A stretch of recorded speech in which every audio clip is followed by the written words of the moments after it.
பழனி தண்டாயுதபாணி சுவாமி கோவில் உபகோவிலான மலையடிவாரம் பகுதியில் உள்ள மீனாட்சியம்மன் கோவிலில் நாளை காலை 10 மணிக்கு குடமுழுக்கு நடைபெறுகிறது.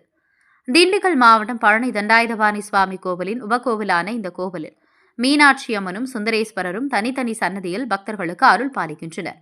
இந்த கோவில் குடமுழுக்கையொட்டி கடந்த 2ஆம் தேதி முகூர்த்த கால் நடப்பட்டது.